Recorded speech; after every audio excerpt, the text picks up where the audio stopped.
약재료가 되리라. 아멘. 존경하는 권사님 호칭을 잘못 불러서 죄송합니다. 오늘 말씀은 제가 최근에 에스겔서를 공부하면서 에스겔서 세 번째 말씀으로 감동이 되어서 준비를 하게 되었습니다. 앞서 말씀드린 것처럼 이스라엘이 망하고 남쪽 유대가 망하고 또 에스겔이 제사장이었는데 바벨론으로 잡혀가서 수천리 밖에서 고향을 그리워하고 성전을 그리워하고 예루살렘 도성을 그리워하는 이런 상황이 시작된 지 벌써 24년이 되었습니다. 우리 일제시대 35년이라고 하는데 24년이 얼마나 긴 시간인지 모르겠습니다. 이제 바벨론으로 잡혀간 이스라엘 백성들이 이제는 틀렸다. 우리나라는 다시 살아날 수 없을 것 같다. 이제 바벨론에 충성하면서 거기에서 먹고 살아야지. 이런 생각을 할 법도 한 시간이 24년이라는 시간으로 생각이 됩니다. 이 시기에 하나님께서 다시 에스겔에게 이상과 비전을 보여주셨는데 어떤 비전이냐 하면은 바벨론의 느부갓네살 왕이 완전히 태우고 무너뜨려버린 성전을 보여주는 이상이 에스겔 40장부터 나옵니다. 하나님의 사자가 에스겔을 잡아서 고향 땅 이스라엘 땅으로 데려가더니 큰 산 위에서 이상을 보여주는데 그 산 꼭대기에 있는 것이 새로운 성전이었습니다. 하나님이 얼마나 정확하시냐 하면은 이 성전의 길이가 얼마고 높이가 얼마고 방이 몇 개고 그 방 길이는 얼마고 계속해서 불러주시고 에스겔이 적게 됩니다. 무엇입니까? 하나님께서 우리에게 주시는 비전은 헛것이 아니고 그냥 꿈으로 그치는 것이 아니고 분명히 이루어진다는 것입니다. 할렐루야. 그러므로 우리도 하나님께서 주시는 꿈과 비전을 볼 때 소망을 가지고 따라가야 될 줄 믿습니다. 1절에 보면 그가 나를 데리고 성전문에 이르시니 성전의 앞면이 동쪽을 향하였는데 그 문지방 밑에서 물이 나와 동쪽으로 흐르다가 성전 오른쪽 제단 남쪽으로 흘러내리더라. 그래서 우리 성전은 솔로몬이 처음 하나님의 뜻을 받아서 성전을 지었습니다. 그 성전이 완전히 느부갓네살 왕에 의해서 무너지고 불에 타고 없어져 버린 그런 상황에서 하나님께서 이상 중에 에스겔에게 성전을 보여주셨습니다. 우리 그림을 한번 보여주시겠습니까? 자, 여기가 이제 성전을 한쪽을 벽을 허물고 안쪽을 볼 수 있게 그린 그림입니다. 자, 우리 성도님들 보시기에 제일 오른쪽에 기둥이 하나 보이고 그 옆에 작은 기둥이 보이는데 이것이 무엇입니까? 성전에 들어가는 양쪽에 기둥이 있는데 이것이 야긴과 보아스 기둥입니다. 보이십니까?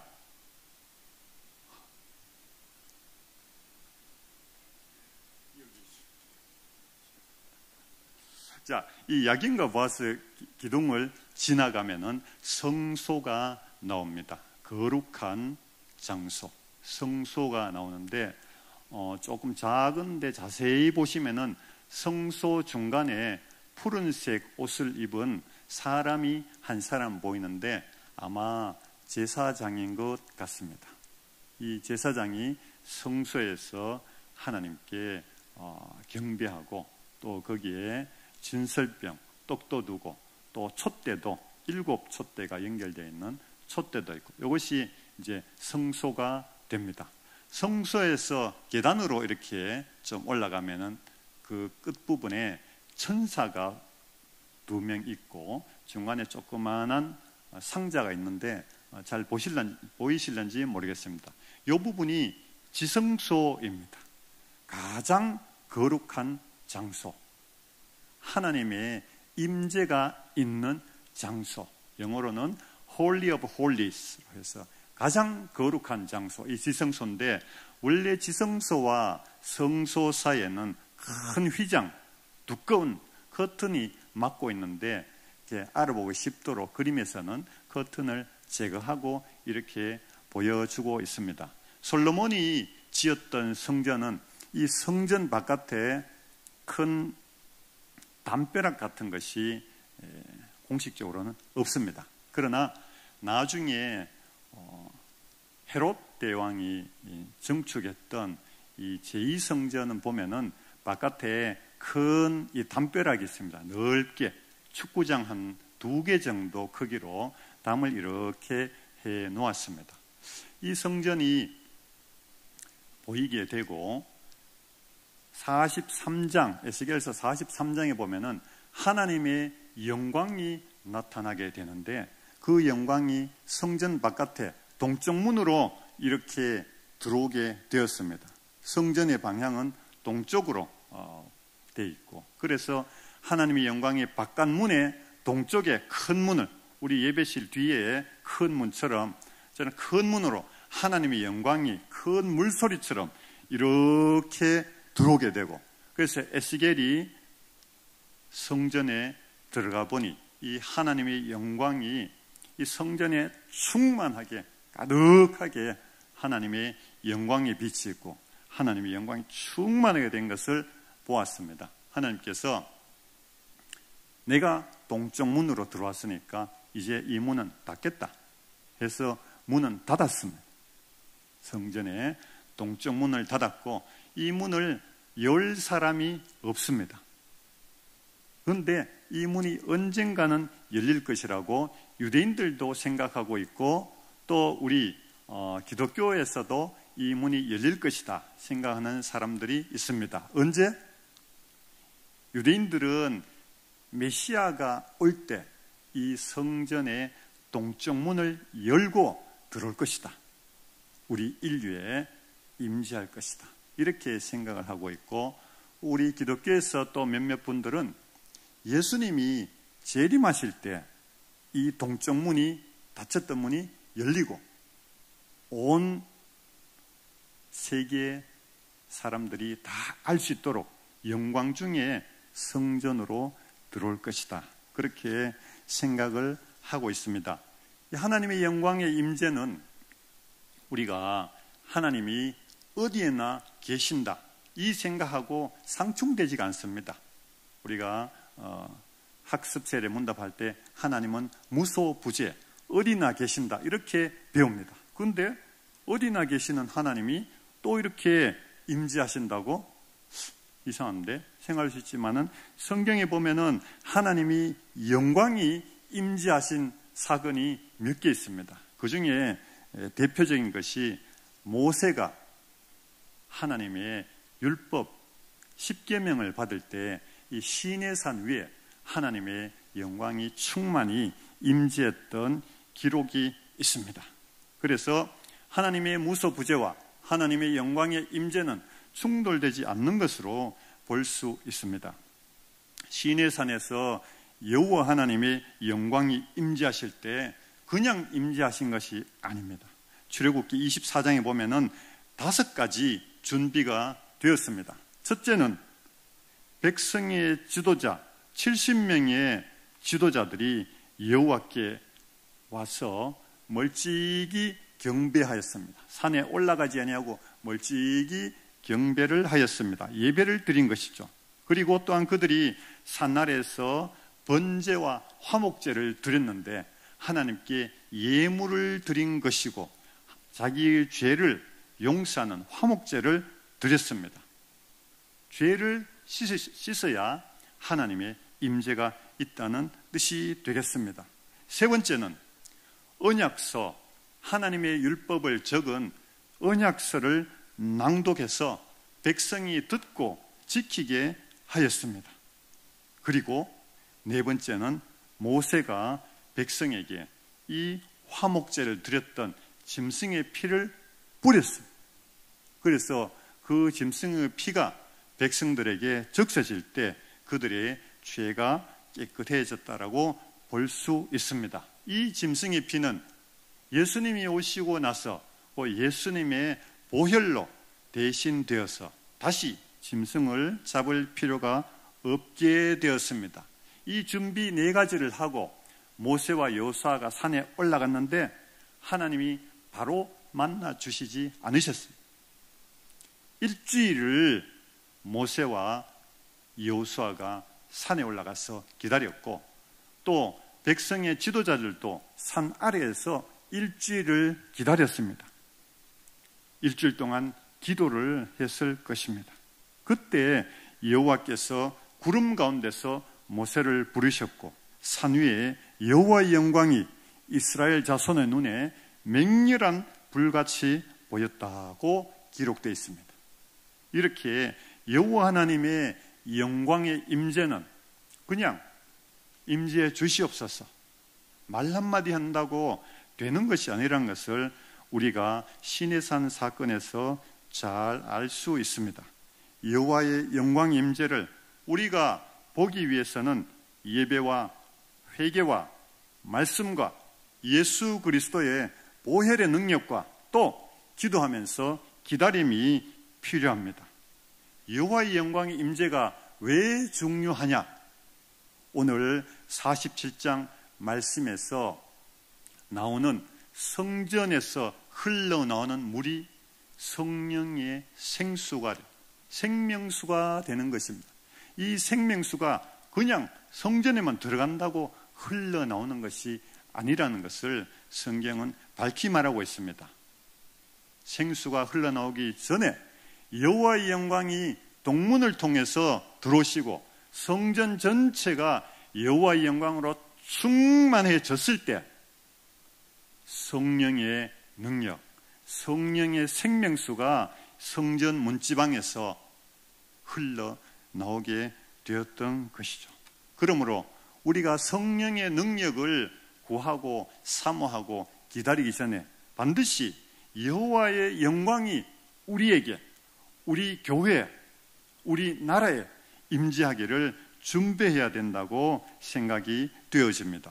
예배와 회개와 말씀과 예수 그리스도의 보혈의 능력과 그리고 인내를 가지고 기다림이 필요하다. 이렇게 우리가 알 수 있습니다.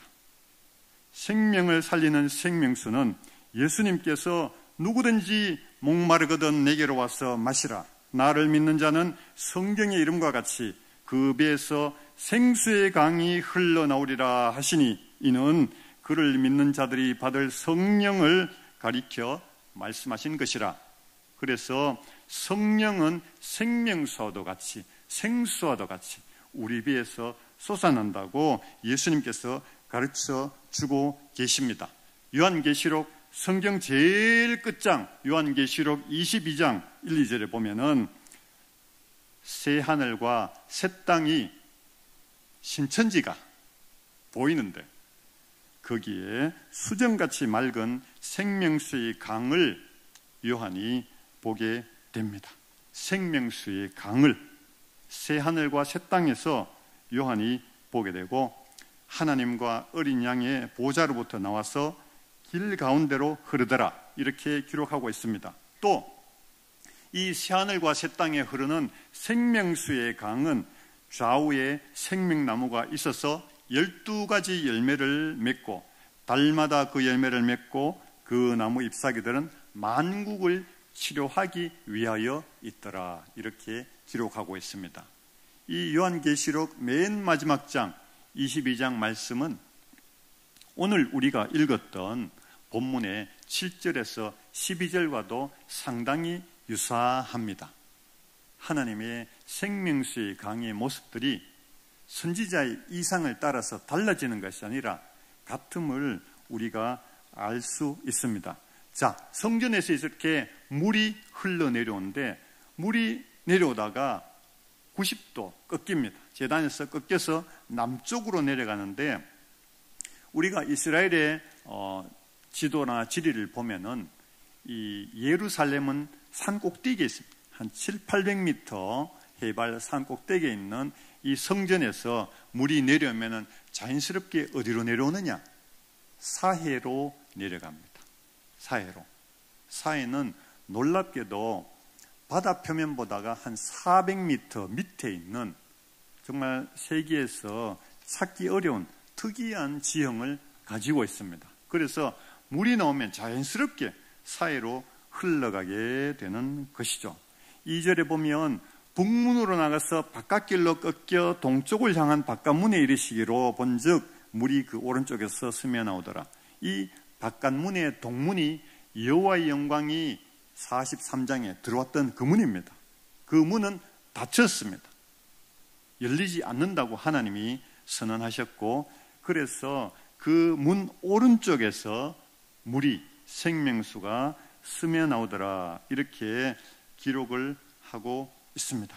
그래서 여호와의 천사가 에스겔을 잡고 이제 줄을 잡고 동쪽으로 나가면서 측량을 하는데, 그 측량하는 것이 삼밧줄과 또 6규빗 되는 긴 막대기입니다. 이 막대기로 천척을 측량했다. 그래서 길이로는 한 500m 정도 되는 길이를 측량한 후에 에스겔에게 물 한번 건너봐라, 이렇게 이야기를 하니까 에스겔이 그 물을 건넜는데 무릎에 찼습니다. 무릎 안에 발목에 찼습니다. 그 다음에 다시 이 하나님의 사자가 또 천척을 측량하고 또 에스겔에게 물을 한번 건너봐라, 이렇게 이야기를 하니까 그때 물이 무릎까지 찼습니다. 또다시 천척을 측량하고 건너봐라 했는데 그 물이 허리에 차게 되었습니다. 그리고 마지막으로 천척을 측량한 다음에 한번 건너봐라 했는데 걸어서는 건너지 못할 강이 되었습니다. 그 물이 가득하여 헤엄칠 만한 물이요 사람이 능히 건너지 못할 강이더라. 걸어서는 못 건넌다는 뜻이죠.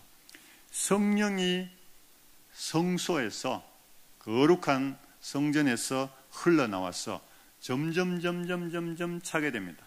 발목을 덮고 무릎을 덮고 허리까지 차고 결국은 걸어서 건너지 못하고 헤엄쳐서 건너야 되는 그런 깊이까지 깊어진 것이죠. 여기에서 우리가 성령의 능력을 우리가 받아서 생활을 할 때 어떻게 우리가 성령을 느끼고 성령과 함께 살아가느냐 한번 비유로 생각을 해볼 수 있습니다. 첫 번째, 발목에 오르는 물은 무엇입니까? 그림 한번 보여주시겠습니까? 예, 그림 보시면은 발목까지 찬 물, 무릎까지 찬 물, 허리까지 찬 물, 이제 걸어서는 건너지 못하고 헤엄쳐서 건너야 할 강인데 그림이 한 군데가 잘못되었습니다. 보시면 허리까지 찬 물이 저 허리는 좀 덜 찼는 것 같습니다. 어쨌든 이렇게 물이 점점 찼는데 발목에 오르는 물은 우리의 기도 생활, 우리 성령님과 동행하는 생활이 어느 정도냐? 이제 성령의 능력을 맛보게 되는 정도다, 이렇게 생각할 수 있습니다.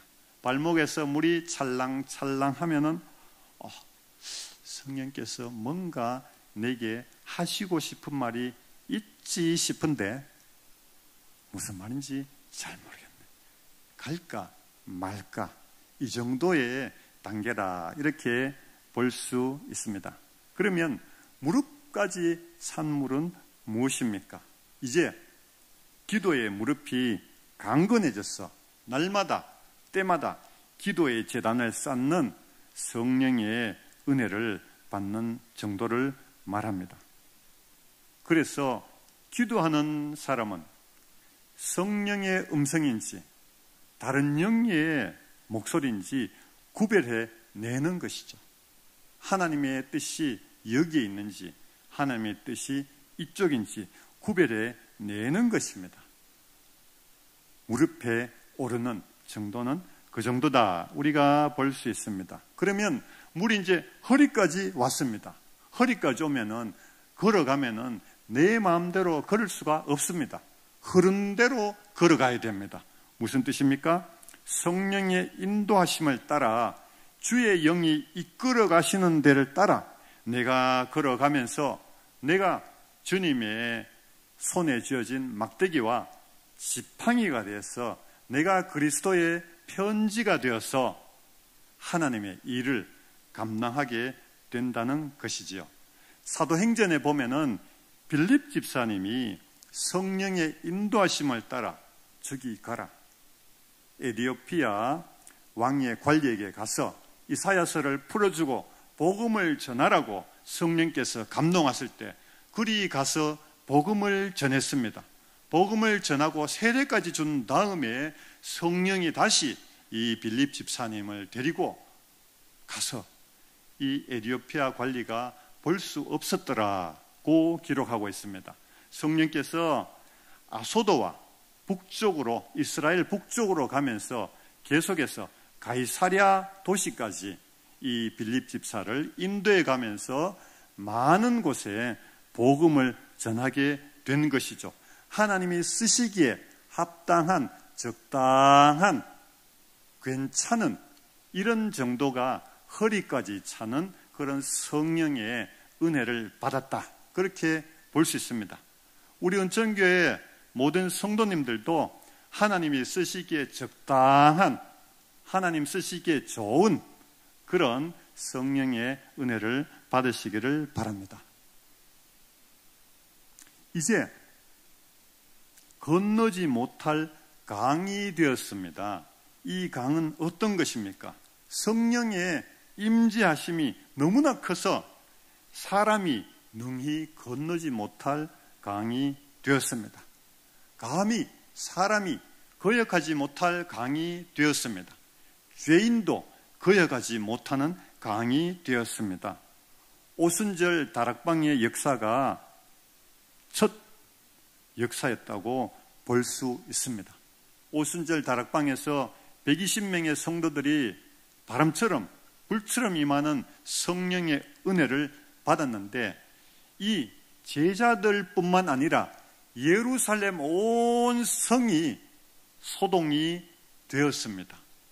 사람들이 도대체 이 사람들이, 이 예수의 제자들이 우리말로 신기한 말을 하는구나.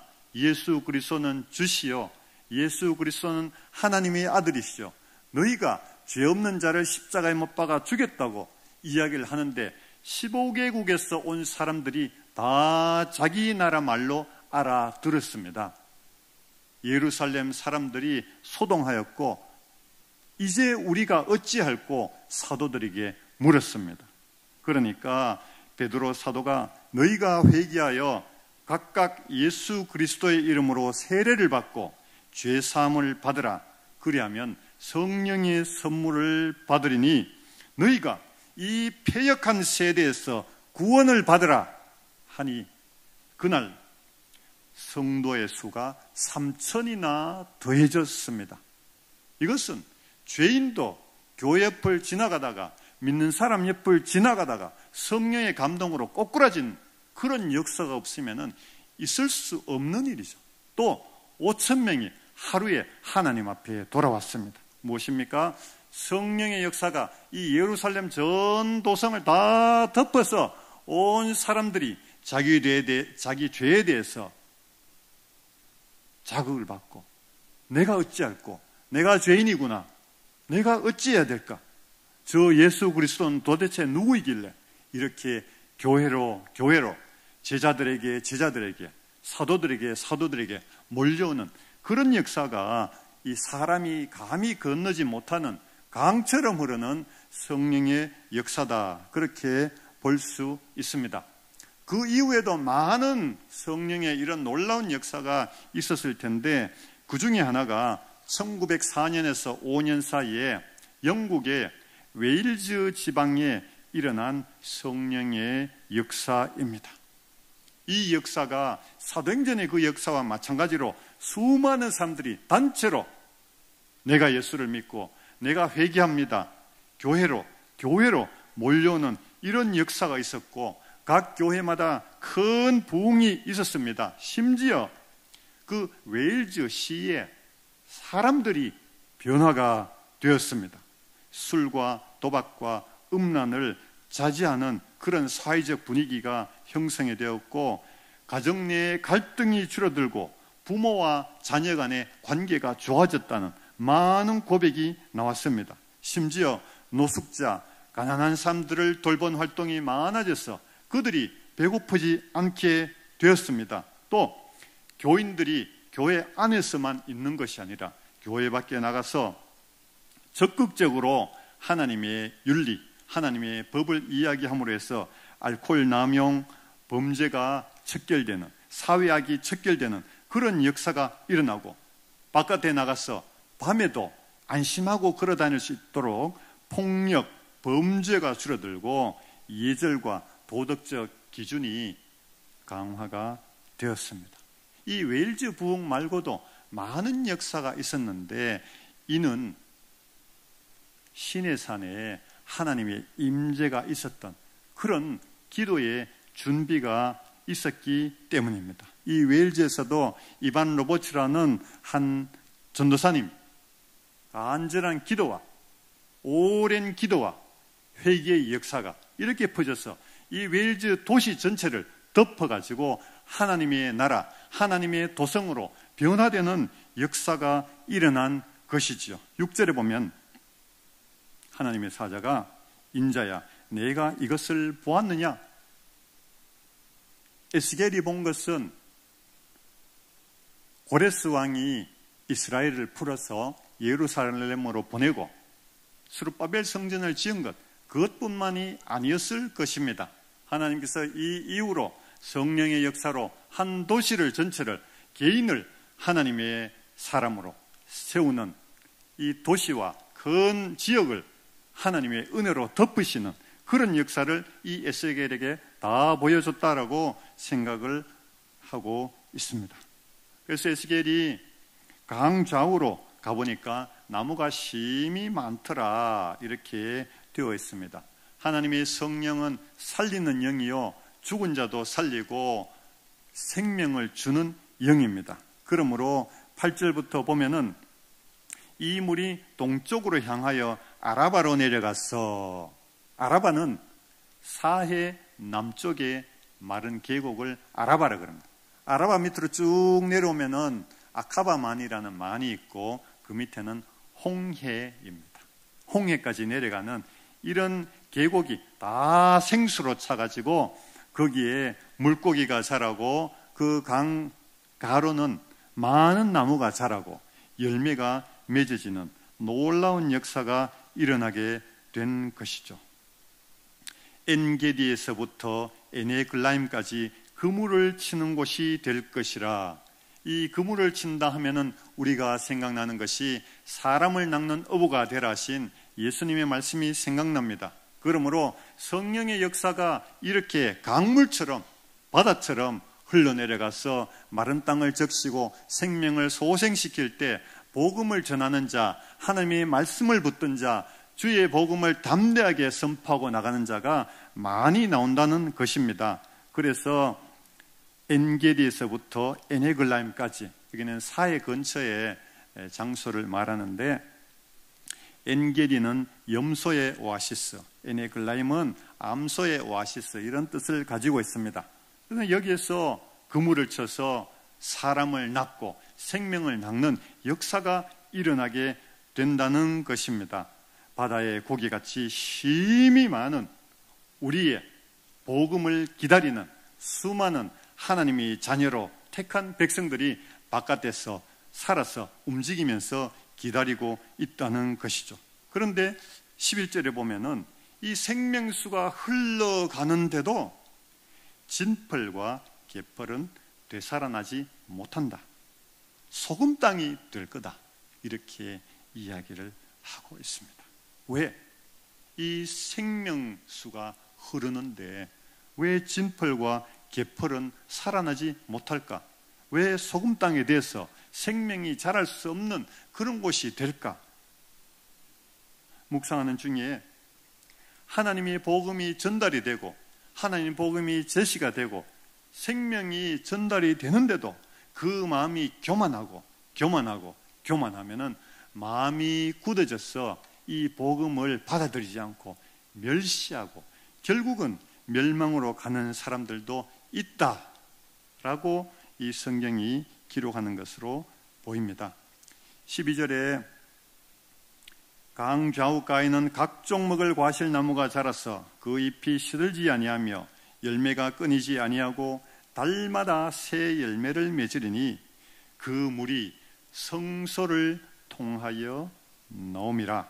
그 열매는 먹을 만하고 그 잎사귀는 약재료가 되리라.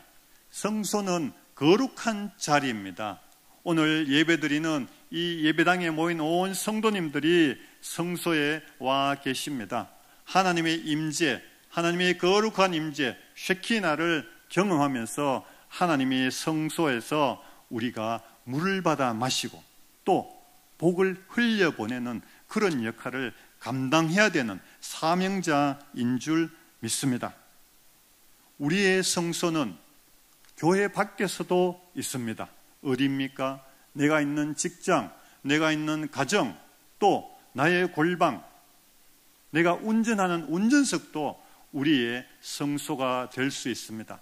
하나님의 임재를 우리가 정결한 마음으로, 깨끗한 마음으로, 경건한 마음으로 준비할 때 언제라도 하나님께서 우리에게 영광의 임재를 허락하여 주시고 그를 통해서 생수가 우리 배에서 흘러나올 줄 믿습니다.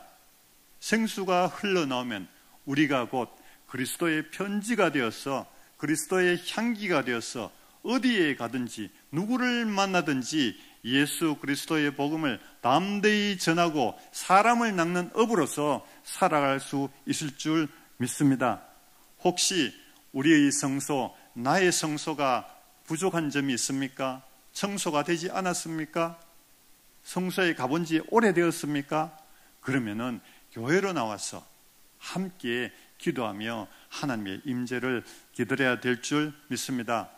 저는 새벽 기도회 마치고 나가시는 우리 집사님들, 권사님들, 장로님들 보면은 그 얼굴이 하나님의 영광이 비치는 것 같습니다.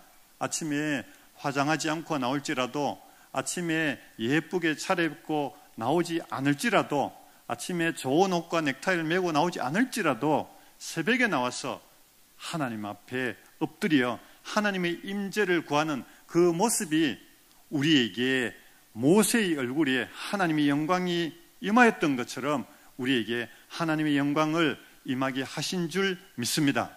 그러므로 믿음으로 우리가 나아가서 이 하나님의 영광을 통해서 나오는 생명수를 전할 때 값없이 우리가 받았으니 또 값없이 다른 사람에게 전해줄 때 하나님의 역사가 나타나고 나무 열매가 맺히고 또 강에 고기가 뛰어놀며 그 고기를 수확해서 하나님의 나라의 곳간에 넣는 그런 역사가 생길 줄 믿습니다.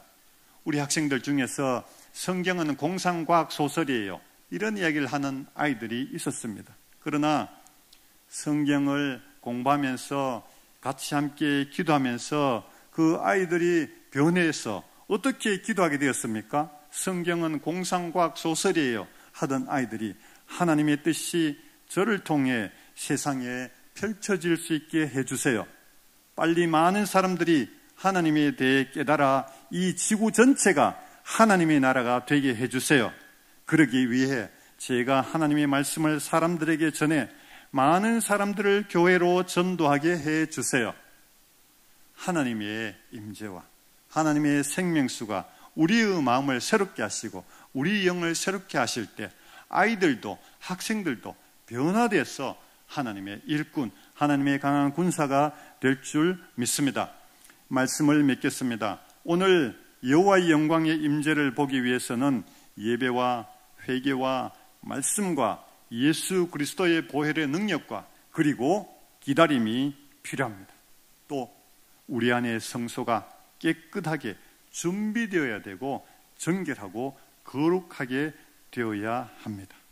그러면 우리에게 성령의 생수가 먼저 부어지고 하나님의 손에 붙들려 빌립 집사와 같이 사용되고 또 우리 모든 교회가 성령의 충만을 입을 때 오순절 다락방의 역사와 그 예루살렘의 역사와 같은 또 웨일즈 도시의 역사와 같은 놀라운 역사가 있을 줄 믿습니다. 오늘 저녁 거룩한 성전에서 여호와의 영광의 임재를 체험하고 거룩한 성소로 살아가며 말씀과 성령의 능력으로 세상을 살리고 생명을 구원하는 데 쓰임받는 저와 여러분이 되기를 주 예수 그리스도의 이름으로 축복합니다.